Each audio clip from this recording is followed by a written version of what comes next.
Hello my rational economist, कैसे हैं आप सब। Welcome to the online platform of easily. तो भाई हम पढ़ रहे हैं यहाँ पे उदय बैच में स्टैटिस्टिक्स फॉर इकोनॉमिक्स। तो हमने अपना चैप्टर 2 जो है वो शुरू कर लिया है। तो भाई चैप्टर 2 है हमारा कलेक्शन ऑफ डेटा। तो सबसे पहले हमने पढ़ा था कि स्टैटिस्टिक्स क्या है, हम इसको इकोनॉमिक्स में क्यों पढ़ रहे हैं, plural singular meaning of statistics क्या है। उसके बाद हमने स्टार्ट कर लिया अपना कलेक्शन ऑफ डेटा, जहां हमने अपनी पहली क्लास में प्राइमरी और सेकेंडरी डेटा के बारे में बात करी कि भाई प्राइमरी डेटा वो है जो फर्स्ट हैंड कलेक्शन यानी खुद जाकर हम कलेक्ट करते हैं ओरिजिनल डेटा। सेकेंडरी डेटा कहीं पब्लिश था, कहीं प्रिंट किया हुआ था, वहां से हमने इंफॉर्मेशन उठाई। तो चलिए आज हम अपने इसी चैप्टर की नेक्स्ट क्लास पे ध्यान देते हैं। भाई उसके पहले जरा सी एक बार ये देख लेते हैं कि आपकी और हमारी मुलाकात कैसे होगी, कहाँ होगी और आप हमारे साथ अपने डाउट्स कैसे पूछ सकते हैं। तो भाई जाना है आपको अपने प्ले स्टोर पे, राइट, वहां से डाउनलोड करना है आपको इजीली ऐप। जी हाँ, फिर डालिए अपना फोन नंबर और करिए क्रिएट न्यू अकाउंट पे क्लिक। जैसे ही आप क्रिएट न्यू अकाउंट पे क्लिक करेंगे आपको अपना name, email ID, gender, location रखना है और मोबाइल नंबर डाल देना है। जैसे कि आजकल आपको पता ही है, कोई भी आप चीज़ में रजिस्टर लॉगिन करते हैं, एक ओटीपी आता है, वो ओटीपी आप डाल दीजिए and you are all set. ठीक है, फिर आपको मिलेंगे 3 ऑप्शंस कि आप हमारे साथ कॉम्पिटिटिव एंड प्रोफेशनल एग्जाम की तैयारी कर सकते हैं, क्लास 11-12 की तैयारी कर सकते हैं और ऑफ कोर्स CUET की भी तैयारी आप हमारे साथ कर सकते हैं। तो वही सीधी सी बात है, 11-12 में हमारे पास आपके लिए है उदय बैच और शिखर बैच। तो उदय बैच में हम पढ़ रहे हैं माइक्रो और स्टैट्स। अब कई सारे स्टेट बोर्ड्स के बच्चे जो हैं वो बोलेंगे हमारी तो माइक्रो इकोनॉमिक्स 12 में है। कोई दिक्कत नहीं है, आप उदय और शिखर दोनों को आप क्या करेंगे, रजिस्टर कर लेंगे, जिससे आप दोनों के वीडियोस देख सकते हैं। और यहाँ पे CBSE में आपको क्लास 11-12 का पूरा सिलेबस मिलेगा, जहाँ पे आप 10 मिनट्स के वीडियो में समझ सकते हैं और डिटेल में। ठीक है जी, तो ये हो गई हमारी ऐप की बात। यहाँ आ जाएंगे, क्लास 11 सिलेक्ट कर लेना है और आप हमारे साथ accounts, BST, eco and mathematics पढ़ेंगे। ठीक है जी, तो ये hefty सा अमाउंट नहीं देना है, यहाँ पे फ्री इजीली आपका कूपन कोड है, उस पर जल्दी से लगा दो अपने फोन पे यार। कोड की वैलिडिटी ना लिमिटेड होती है, तो जल्दी कर लोगे तो जल्दी से मिल जाएगा। चलें आगे। तो भाई कलेक्शन ऑफ डेटा की आज जो बात कर रही है हमारा पार्ट 2। तो भाई सबसे पहले जानते हैं कि qualities of a good questionnaire क्या होता है। चलो जी तो सबसे पहले बात है कि हम डेटा कलेक्ट क्यों कर रहे हैं। भाई डेटा कलेक्ट करना है, नंबर्स चाहिए, क्वांटिटीज चाहिए, इंफॉर्मेशन चाहिए। तो क्यों चाहिए ये? भाई कोई पॉलिटिकल पार्टी है, उसके किसी कैंडिडेट को इलेक्शन में खड़ा करना है, कौन सा कैंडिडेट पॉपुलर है, जीतने की ज्यादा क्षमता रखता है, कैसे पता चलेगा? भाई आसपास वाले लोगों से पूछोगे ना कि इस पॉलिटिकल पार्टी का ये लीडर आपको पसंद है, ये कुछ आपके लिए कर रहा है या नहीं। तो आप डेटा कलेक्ट करते हो, राइट, कि know about the recent taste of our customer. तो भाई और जितनी भी हमारी प्रोड्यूसर्स होते हैं, जब वो कस्टमर के लिए कोई प्रोडक्ट डिज़ाइन करते हैं तो कस्टमर से पूछते हैं उनकी प्रॉब्लम क्या है, कैसा उनको सोल्यूशन चाहिए, किस तरह का प्रोडक्ट चाहिए, कैसा उनका टेस्ट प्रेफरेंस है। उस हिसाब से वो उस प्रोडक्ट को डेवलप करते हैं। How producer get to know which products are liked by their customer. फिर जब वो अपने प्रोडक्ट्स लॉन्च करते हैं, फिर पूछते हैं कि आपको कौन सा फ्लेवर पसंद आया या फिर कौन सा कलर पसंद आया। ये ऐसी जानकारियां भी प्रोड्यूसर्स अपने पास इकट्ठा करते हैं। तो ये सब उनको मिलेगा कैसे? क्या टूल है उनके पास जिससे वो जानेंगे? डेटा कलेक्ट करने के लिए टूल क्या है? डेटा कलेक्ट करने के लिए उन्हें करना पड़ेगा सर्वे। क्या करना पड़ेगा? सर्वे। ठीक है, तो जब हम किसी से कुछ क्वेश्चंस पूछते हैं, कुछ इंफॉर्मेशन लेते हैं, कोई इन्वेस्टिगेशन करते हैं, तो उसको क्या बोलते हैं? हम बोलते हैं सर्वे। सर्वे बहुत गवर्नमेंट भी सर्वे करती है, प्राइवेट फर्म्स भी सर्वे करते हैं। तो आपने देखा होगा कई बार आपके घर की डोरबेल बजती है और कहते हैं भाई हमको कुछ क्वेश्चंस पूछना है, हमें सर्वे करना है। तो सर्वे बहुत एक इम्पॉर्टेंट चीज हो जाती है टू नो कि अभी हमारे आसपास क्या चल रहा है, लोगों को क्या पसंद है, किस तरीके की चीजें लोगों को पसंद आएगी। तो भाई सर्वे क्या हो गया? एक मेथड है जिससे हम इंफॉर्मेशन को गैदर करते हैं, जिससे हम डेटा गैदर करते हैं। भाई पर्पस ऑफ सर्वे क्या है, क्यों करें?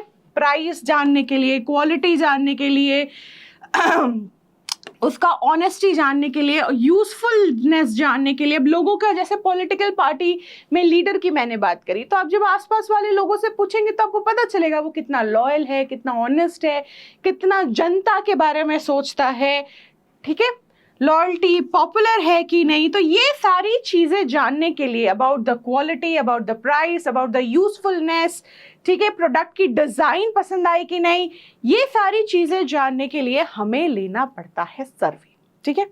तो आजकल तो ऑनलाइन सर्वेज भी बहुत हो गए हैं। जब भी आप कोई ऐप यूज करते हो, बीच में एक एडवर्टीजमेंट जैसा पॉपअप आ जाता है और कहते हैं सर्वे फिल कर दो, है ना।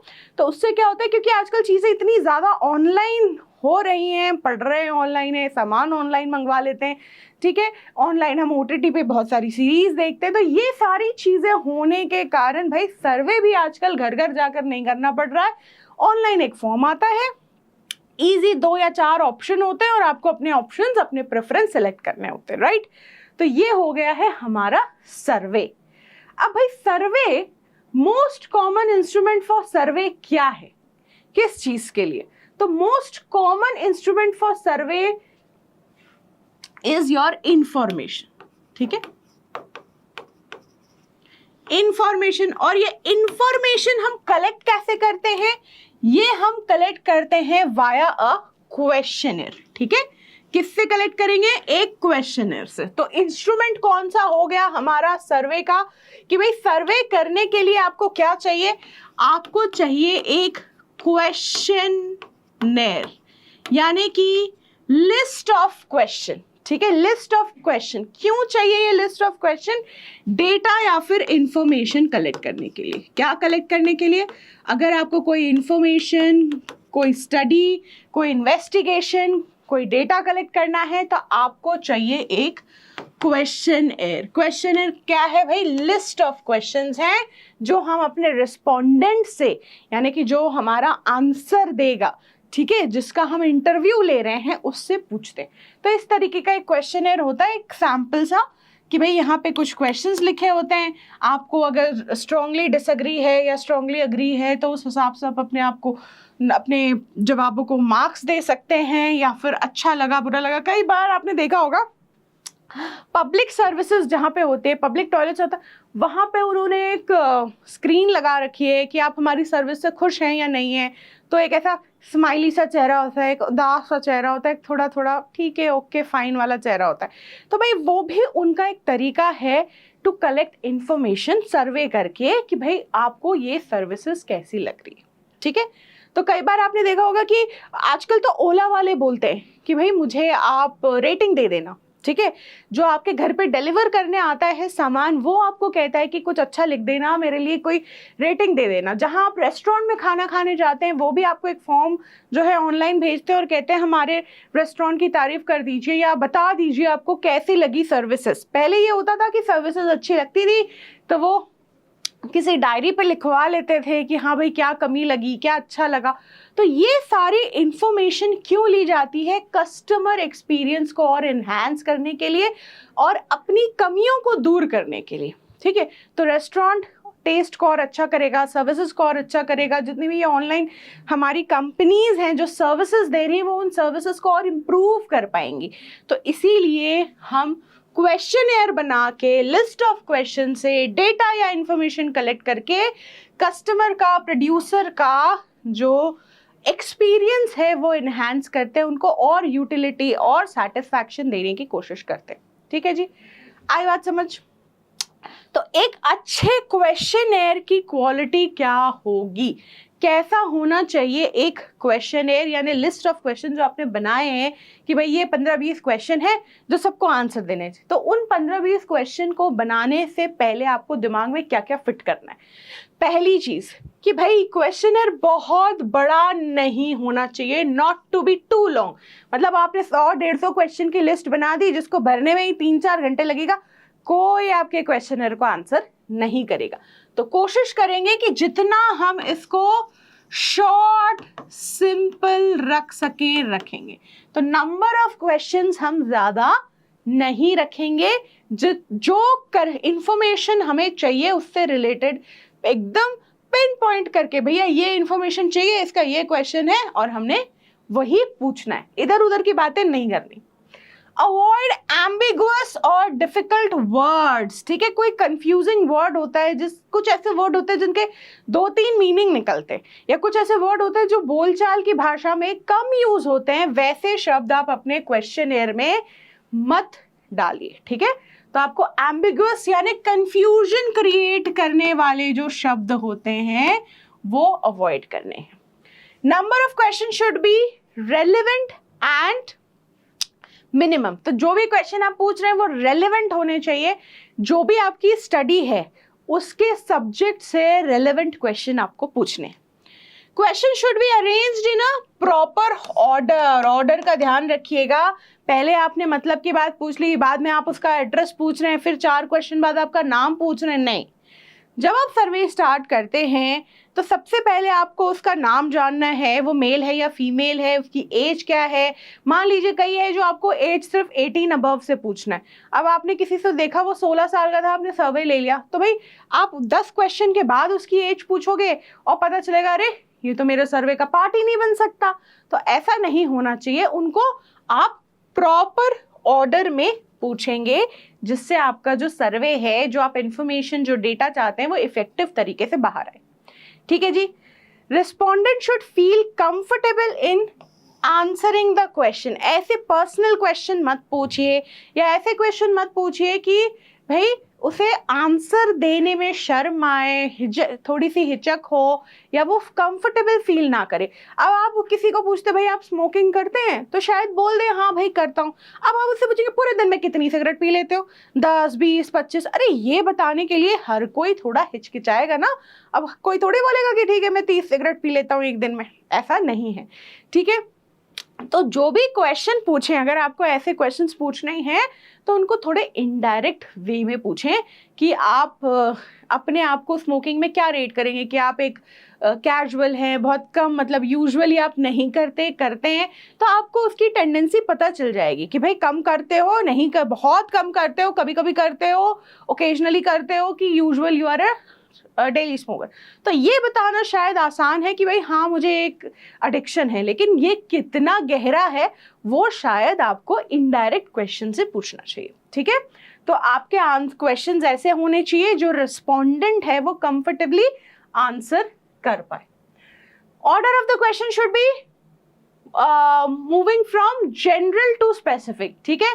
तो आपको जो क्वेश्चन है वो जनरल से स्पेसिफिक पे जाना है। मतलब जनरल पहले हम पूछते हैं भाई कैसे हो, क्या नाम है, कहाँ रहते हो, है ना, क्या एज है, ये तो जनरल क्वेश्चन है। उसके बाद धीरे धीरे अपने सब्जेक्ट, अपने मुद्दे के क्वेश्चंस पे आना सही है, ताकि जो आपका रेस्पोंडेंट है वो कंफर्टेबल होता जाए, खुलता जाए। Question should be precise and clear. तो क्या होना चाहिए, प्रिसाइज और क्लियर होना चाहिए। तो उनकी लैंग्वेज जो है वो बहुत आसान शब्दों में समझ में आ जानी चाहिए, प्रिसाइज हो, समझ में आ जाए कि आप किस चीज के बारे में बात कर रहे हैं।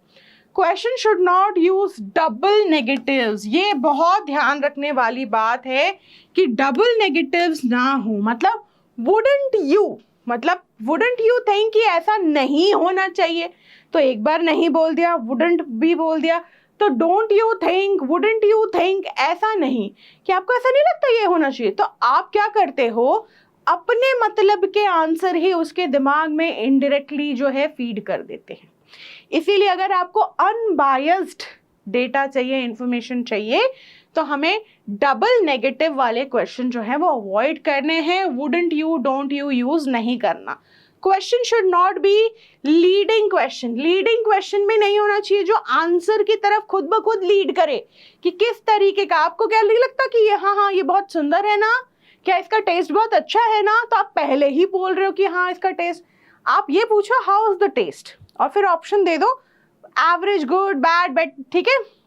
लेकिन जब आप खुद ही वो क्वेश्चन बना देते हो isn't the test is so good, तो फिर आपके ऑप्शन में होगा क्या, थोड़ा गुड, वेरी गुड।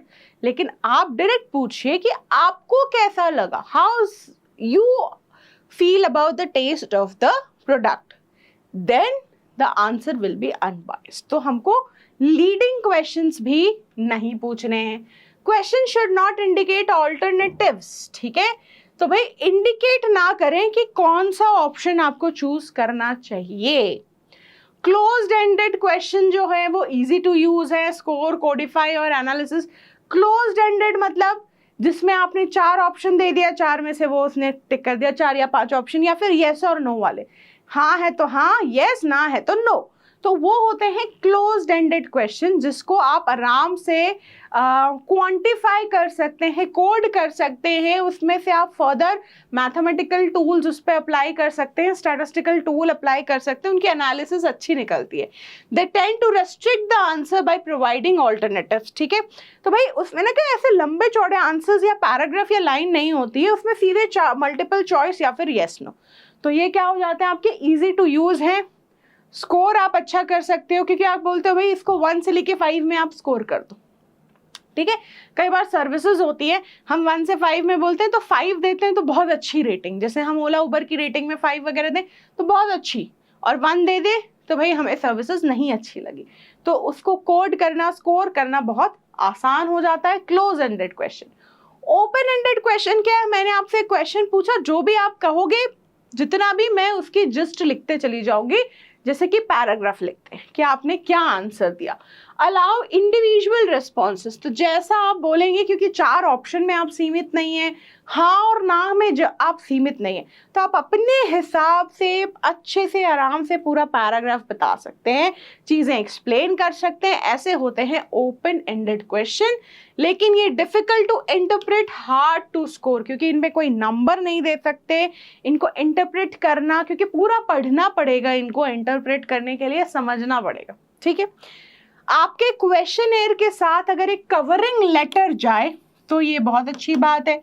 उस कवरिंग लेटर में आप ये डाल सकते हो कि इस सर्वे का ऑब्जेक्टिव क्या है, पर्पस क्या है, ठीक है, ये सारी चीज़ें हम डाल सकते हैं कि इसको कैसे भरना है, इसमें क्या क्या डिटेल डालनी है, भरकर इसको कहाँ भेजना है, किसको मेल करना है, ये सारी इंफॉर्मेशन अगर आपके कवरिंग लेटर पे आ जाती है तो आपका सर्वे जो है ना समझना लोगों के लिए आसान हो जाता है, और फिर सर्वे के रिस्पॉन्स भी अच्छे आते हैं। कई बार होता है लोग ऐसे ही 4 क्वेश्चन भरते हैं, 3 छोड़ देते हैं, उनको समझ में ही नहीं आते, तो इसीलिए एक कवरिंग लेटर होने पर चीज़ें और ज़्यादा क्लैरिटी के साथ रिस्पोंडेंट को समझ आती है, ठीक है। तो कवरिंग लेटर की बात हो गई। मैथमेटिकल क्वेश्चंस अवॉइड कीजिए, भाई हमारी ही मैथमेटिक्स पैदल होती है, ठीक है। अब आप देखो भारत में इतने लोगों क्या सबकी मैथमेटिक्स अच्छी होगी, कईयों को बेसिक कैलकुलेशन करने में भी थोड़ी दिक्कतें आती हैं, इसीलिए मैं जहाँ पे आप ऐसा पूछेंगे ना, अच्छा आपका एनुअल खर्चा क्या है, वो बोलेगा भाई मैं पूरे साल में कितना खर्च करता हूँ, तो वो कैलकुलेट करने बैठ जाएगा। तो ऐसे सवाल ना पूछिए, ब्रैकेट्स में पूछिए कि भाई आप कितना खर्च कर लेते होगे पूरे साल में, 10,000, 10,000 से ज़्यादा, 25,000 या 40,000 से ज़्यादा, इस तरीके के सवाल पूछने पे उन्होंने एक अप्रॉक्स वैल्यू बता देनी है। लेकिन अगर आप डायरेक्ट कोई मैथमेटिकल कैलकुलेशन वाले सवाल पूछोगे तो हो सकता है वो क्वेश्चनर आंसर करने में इंटरेस्टेड ना हो या 2-4 क्वेश्चन आंसर करके छोड़ दे, तो हमें मैथमेटिकल क्वेश्चंस अवॉइड करने हैं।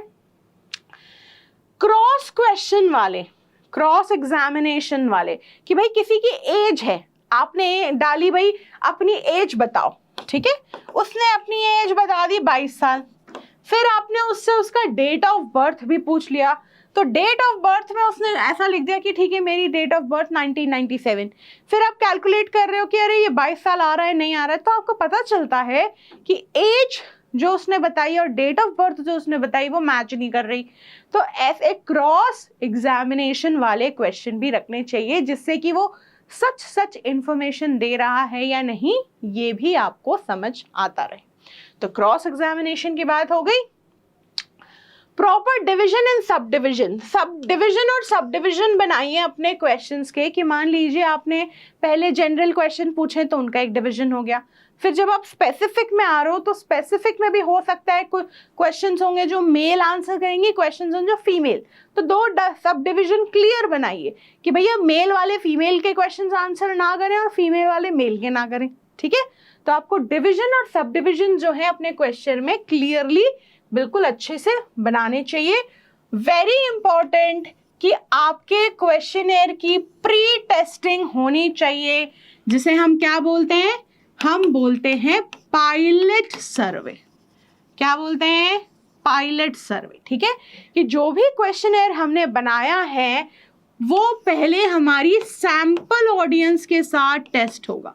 किसके साथ, सैंपल ऑडियंस, ठीक है। जो भी आपकी क्वेश्चनेयर की ऑडियंस है उसमें से एक सैंपल उठाओ, मान लो आपको 1000 लोगों को वो भेजना है, तो 1000 में से पहले आप 20 लोगों पे वो क्वेश्चनेयर ट्राई कीजिए, देखिए कि उसमें कोई ड्रॉबैक, कोई लिमिटेशन तो नहीं है, उसमें कोई रेपिटेटिव क्वेश्चन तो नहीं है, उसके क्वेश्चन के जो लैंग्वेज है वो अच्छी है, ये बिल्कुल ऑर्डर में अरेंज्ड है। तो 20 लोग जब आंसर करके आपको फीडबैक देंगे तो आपके क्वेश्चनेयर का आपको अच्छे से समझ में आ जाएगा कि जैसी स्टडी आप चाह रहे हैं, जिन क्वेश्चन के जवाब आप चाह रहे हैं, जो इन्फॉर्मेशन, जो डेटा आपको चाहिए, वो उस क्वेश्चनेयर से, उस सर्वे से मिल रहा है या नहीं। तो ये बात हो गई हमारी सर्वे की और क्वेश्चनेयर की। अब क्या करने वाले हैं भाई, अब हम चलते हैं, स्टडी करते हैं कि व्हाट आर द मेथड्स या फिर modes of collecting data. Data collect करने के लिए क्या क्या डिफरेंट हथकंडे या हथकंडे बोल रही हूँ, क्या क्या डिफरेंट हमारे पास मोड्स हैं, तरीके हैं, ठीक है, जिससे हम डेटा कलेक्ट कर सकते हैं, लोगों से इंफॉर्मेशन, लोगों से क्वेश्चन पूछ सकते हैं। तो चलिए, तो 3 हमारे पास बेसिक वे है, हमारी एनसीईआरटी ने भी हमारे को 3 जो है वो बताया। आपको दूसरे राइटर्स की बुक में ना इसी को, जैसे पर्सनल इंटरव्यू को ओरल, डायरेक्ट पर्सनल, ओरल, इस तरीके से काफी जो है डिवाइड किया है, बट हम 3 basic ways of collecting data देखेंगे। पहला है हमारा पर्सनल इंटरव्यू, दूसरा है मेलिंग क्वेश्चनेयर। भाई पर्सनल यानी जाइए और जाके फेस टू फेस रेस्पोंडेंट से बात करिए और उनसे इंफॉर्मेशन कलेक्ट कीजिए। मेलिंग द सर्वे, आप उनको ईमेल के थ्रू या पोस्ट के थ्रू वो क्वेश्चंस भेज दीजिए, या फिर टेलीफोन करके सर्वे लीजिए। टेलीफोन सर्वे कैसा होता है, एक एग्जांपल दूं। अभी कुछ दिन पहले ना मेरे फ्रेंड में से किसी ने गाड़ी खरीदी थी और हम दोनों जा रहे थे, तो रास्ते में बार बार उसका फोन बजे जाए। तो भाई उसने टाटा की गाड़ी खरीदी थी, तो टाटा वाले फोन करके पूछते हैं, भाई आपने गाड़ी खरीद ली, ये रजिस्टर वो हो गया ना, आपका इंश्योरेंस हो गया ना, आपको कोई दिक्कत तो नहीं है ना। तो वो अपना टेलीफोनिक सर्वे ले रहे हैं कि भाई आपने जहाँ से जिस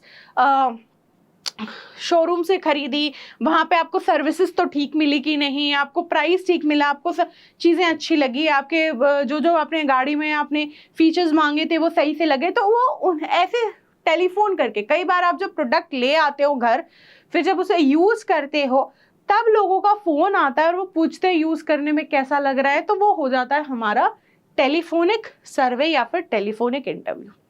मेल पे भी आप अपने देखोगे कि आपको कई बार अपने इनबॉक्स में जो है ऐसे सर्वे भरने के लिए आ जाते हैं।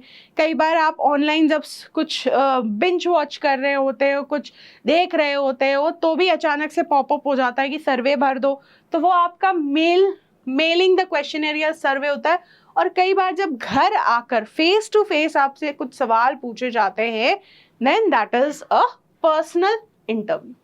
तो पर्सनल इंटरव्यू में क्या होगा भाई, researchers has access to all the respondent. जो रिसर्चर है वो सभी रिस्पोंडेंट के पास आकर जाकर उनसे सवाल पूछेगा। फेस टू फेस इंटरव्यू होगा यहाँ पे, ठीक है, कि आपके सामने आपके पास आकर पूछे जाएंगे personal contact is made between respondent and the interview. तो इसमें क्या होता है भाई, हम जब किसी से बात करते हैं ना तो एक पर्सनल कॉन्टैक्ट बन जाता है, तो वो हमारी बातें समझाने में और आसानी हो जाती है। ठीक है, तो इन जो क्वेश्चंस है वो एक्सप्लेन कर सकते हैं, सर्वे का ऑब्जेक्टिव एक्सप्लेन कर सकते हैं। ठीक है, कोई क्वेरी अगर आ जाए, ठीक है, अगर कोई क्वेरी है रिस्पोंडेंट को तो वो हम एक्सप्लेन कर सकते हैं। कोई क्वेश्चन नहीं समझ में आया, किसी क्वेश्चन को आपने मिस इंटरप्रेट कर दिया या मिसअंडरस्टैंड कर दिया, तो भी ये सारी चीजें अवॉइड करी जा सकती है if we are taking a personal interview. तो भाई ये सारी चीजें आपके नोटबुक में लिखी होनी चाहिए। ठीक है, तो बिल्कुल अच्छे से एनसीईआरटी से और डिफरेंट बुक से लेकर ये नोट्स बनाए गए हैं आपके लिए, तो you have to take them. ठीक है, आपको डीपीपी भी मिलेगी और ये इसका एनोटेटेड वर्जन भी आप पे मिलेगा। ट्रेंड इन्वेस्टिगेटर्स होने चाहिए with know how of local language. भाई जब हम किसी के घर जाते हैं, ऑफिस में जाते हैं डेटा कलेक्ट करने के लिए, तो हमें वहाँ की लोकल लैंग्वेज आनी चाहिए। ठीक है, तो अगर मैं गुजरात में सर्वे कंडक्ट कर रही हूँ तो गुजराती आनी चाहिए, क्योंकि वहाँ पे लोग ज़्यादातर गुजराती बोलेंगे। अगर साउथ इंडिया में कहीं हो रही है तो डिफरेंट लैंग्वेजेस है, मलयालम, तमिल, कन्नड़, है ना, तो वहाँ की कुछ लैंग्वेजेस आनी चाहिए। राजस्थान में कर रहे हैं तो मारवाड़ की लैंग्वेज आनी चाहिए। तो इस तरीके से लोकल लैंग्वेज से फेमिलियर होना पड़ेगा if I am doing a personal interview, right, face to face interview. Respondent may not feel comfortable in giving response in presence of investigator। कई बार ऐसा हो जाता है कि जो आंसर दे रहा है वो फेस टू फेस आंसर देने में शर्माए, हो सकता है इंट्रोवर्ट है, बातचीत कम करे। तो ऐसे लोगों के लिए फिर सर्वे कैसा होना चाहिए, या तो टेलीफोन पे होना चाहिए या फिर मेल पर। ठीक है, तो डिपेंडिंग ऑन द ऑडियंस कि वो अगर कॉन्फिडेंट है फेस टू फेस, कंफर्टेबल है तो उससे फेस टू फेस लीजिए, नहीं तो फिर टेलीफोन या फिर mailing the questionnaire is a better option. तो जब क्वेश्चनर मेल करते हैं तो भाई वो इंडिविजुअल्स को आप मेल कर सकते हैं टू कंडक्ट द सर्वे। फायदा क्या है, हम बहुत कम टाइम में बहुत सारे लोगों तक पहुंच जाएंगे। भाई एक मेल मल्टीपल लोगों को करना है, मल्टीपल लोगों के घर जाने में तो टाइम भी है, एफर्ट भी है, कॉस्ट भी है ना। लेकिन जब मेल करोगे तो आप अपनी जगह पर बैठे बैठे रिमोट एरियाज तक भी, जहां पर भी इंटरनेट की सुख सुविधा है या पोस्ट है, भाई पोस्ट तो इंडिया ने ऐसा बना रखा है हर जगह पे ही है, तो पोस्ट एंड टेलीग्राम की सर्विसेज है, रिमोट एरियाज में इंटरनेट है तो वहां तक पड़ जाए आपका जो सर्वे है पहुंच जाएगा। रिसर्चर का कोई इन्फ्लुएंस नहीं आता। जब रिसर्चर होता है सामने तो वो चीजें समझा देता है, हो सकता है लीड कर दे, हो सकता है थोड़ा बायसनेस आ जाए, लेकिन जब आप खुद अकेले बैठकर क्वेश्चनर फिल करोगे जो आपके पास मेल में आया है, तो बायस्ड होने की थोड़ी जो चांसेस हैं वो कम हो जाते हैं। ठीक है, लेकिन इसका नुकसान क्या है, रेस्पॉन्स रेट जो है वो कम होगा, या फिर कई लोग सवालों को छोड़ देंगे, भाई है समझ नहीं आया नहीं करना। मतलब अगर एक आध बार पढ़ने पे सवाल समझ में नहीं आया तो लोग उन सवालों के जवाब नहीं देना पसंद करेंगे। मेल में भेजा है, पोस्ट से भेजा है, हो सकता है वापस भेजने में कतराएं, उनको कोई इंसेंटिव देना पड़ेगा so that they timely response back. So एक लो रिस्पॉन्स जो है वो हमें दिखाई पड़ता है when we mail the questionnaire. Telephonic survey क्या है भाई, चीप है, can be conducted in shorter time, जाकर नहीं आपको कंडक्ट करना है, आप छोटे टाइम पे घर बैठे अपनी जगह पे अपने ऑफिस पे बैठे लोगों को फोन कर सकते हैं और सवाल पूछ सकते हैं। Better when respondents are reluctant to answer certain questions. ठीक है, जब आप फेस टू फेस क्वेश्चन में जब रिस्पोंडेंट आंसर नहीं करता तो फोन पे चीजें पूछना, क्योंकि पता है फोन में पूछ रहे हो, मुझे देखा तो है नहीं, जानते हो नहीं, तो मैं खुल के आंसर दे सकता हूं। तो ये हो गई बात हमारी टेलीफोनिक सर्वे की। तो जल्दी जल्दी से एक बार इनके मेरिट्स और डीमेरिट्स देख लेते हैं। भाई पर्सनल इंटरव्यू में आपको क्या दिखाई दे रहा है, रेस्पॉन्स रेट हाईएस्ट है। क्यों, क्योंकि जाके सामने खड़ी हो गई हूं, अब देना ही पड़ेगा ना आंसर, तो जाकर जब आप मिलते हो तो रेस्पॉन्स रेट अच्छा आता है। ठीक है, ऑल टाइप्स ऑफ क्वेश्चन आप पूछ सकते हो, ओपन एंडेड क्वेश्चंस के लिए अच्छा है क्योंकि आप वहां पे उनके रिस्पॉन्सेज सुन रहे हो, पैराग्राफ लिख सकते हो, चीजें नोट डाउन कर सकते हो, क्लैरिफिकेशंस दे सकते हो एम्बिगुअस क्वेश्चंस पे। कोई कंफ्यूजन है, कोई मिसअंडरस्टैंडिंग है क्वेश्चन की, तो वो आप दूर कर सकते हैं। एक्सपेंसिव है in terms of time, effort and cost, ठीक है। ये जो तरीका है पर्सनल इंटरव्यू, वो टाइम भी ज़्यादा लेगा, एफर्ट भी ज़्यादा लगेगा, इसमें लेबर ज़्यादा लगेगा और उसका कॉस्ट भी ज़्यादा होगा। इन्फ्लुएंस हो सकता है यानी बायस हो सकता है, ये जो इंटरव्यूअर है, जो इंटरव्यू ले रहा है, इन्वेस्टिगेटर है, ठीक है, वो इन्फ्लुएंस कर सकता है आंसर देने वाले को और बहुत ज़्यादा ये टाइम टेकिंग है, ठीक है। तो ये हो गए इसके डिसएडवांटेजेस। अब जरा मेल्ड क्वेश्चनर का हम देखें। एक्सपेंसिव लीस्ट है, ठीक है, सबसे लेस कॉस्ट इसी का लगेगा भाई, सीधी सी बात है, मेल भेजना है, ठीक है। Only method to reach remote areas, remote areas तक पहुंचने का यही सबसे अच्छा तरीका है।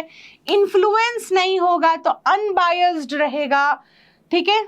Maintains anonymity of the respondent, जैसे हम बोलते हैं ना कि आपकी जो जानकारी है बिल्कुल हम इसको सीक्रेट रखेंगे, तो एनोनिमिटी रहती है कि किसने दिया पता नहीं, ठीक है। तो ये जो है आपकी पूरी की पूरी डिटेल्स जो है आराम से सीक्रेट रखी जा सकती है। सेंसिटिव क्वेश्चंस के लिए ये बहुत अच्छा है क्योंकि कई लोग सेंसिटिव क्वेश्चंस फोन पर, ठीक है, फोन पर या फिर फेस टू फेस आंसर नहीं करना चाहते हैं। अगर कोई बीमारी को लेकर कोई सर्वे हो रहा है, ठीक है, तो कई लोग अपनी बीमारियों के बारे में खुल के बात नहीं करते हैं, मेंटल या फिजिकल इलनेस, तो उनको अगर हम लिख कर पूछें, मेल करके पूछें, तो हो सकता है उनके रिस्पॉन्सेज जो हैं अच्छे आए, ठीक है। डिसएडवांटेज क्या है? इलिटरेट्स जो हैं वो नहीं आंसर कर पाएंगे, जो कम पढ़े लिखे हैं या बिल्कुल भी नहीं है वो शायद मेल्ड क्वेश्चनर का सर्वे ना भर पाए। रिस्पॉन्स टाइम बड़ा है क्योंकि लोग अपने मन मुताबिक देंगे ना, भाई आज फ्री नहीं हूँ कल आंसर करूंगा सर्वे, कल फ्री नहीं हूँ परसों आंसर करूंगा, तो रिस्पॉन्स टाइम बहुत लंबा हो जाता है।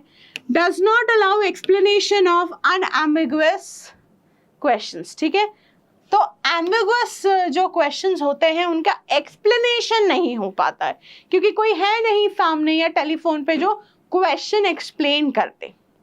Reactions can not be watched, तो जब हम कई बार फेशियल एक्सप्रेशन से भी समझ में आता है कि रिस्पोंडेंट क्या सोच रहा है, क्या समझ रहा है, कैसा आंसर दे रहा है, क्या फील कर रहा है।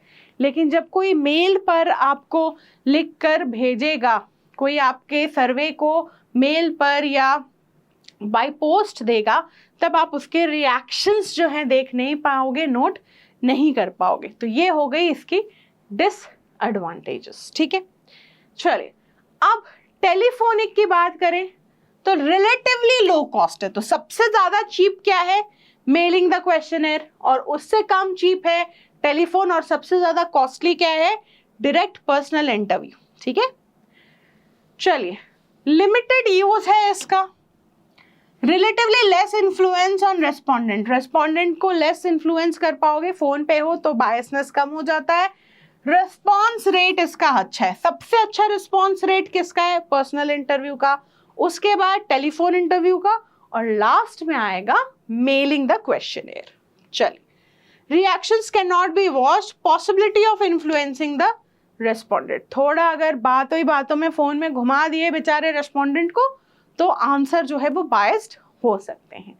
और ऑफ कोर्स रिएक्शन इसमें भी आपको नहीं दिखेंगे कि वो आंसर देते वक्त उसने फेशियल एक्सप्रेशन कैसे बनाए हैं। अब बात करी जाए, जैसे मैंने आपको बताया पायलट सर्वे होता है कि हमने जो भी क्वेश्चनर बनाया है उसकी प्री टेस्टिंग के लिए एक बार ट्राई आउट कर लेते हैं, छोटी जनता लेकर, छोटे से ग्रुप के साथ, छोटे से सैंपल के साथ, छोटी जनता को लेकर हम अपना जो क्वेश्चनर बनाया है।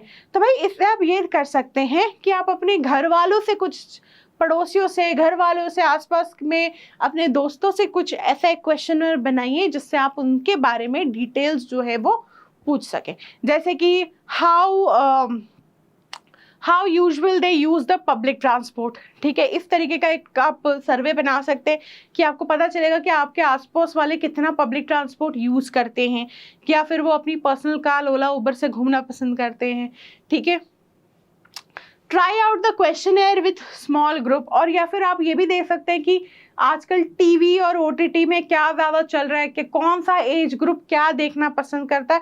तो इस तरीके के क्वेश्चनर आप बना के इसको ट्राई आउट कर सकते हैं सीखने के पर्पज से कि क्वेश्चनर कैसा बनता है और क्वेश्चनर काम कैसे करता है। ठीक है, to have preliminary idea about the survey, कि भाई कैसा होगा हमारा सर्वे, कैसे रिस्पॉन्सेज हमें मिलेंगे। असेसिंग द सूटेबिलिटी, जानने के लिए कि सूटेबल है या नहीं।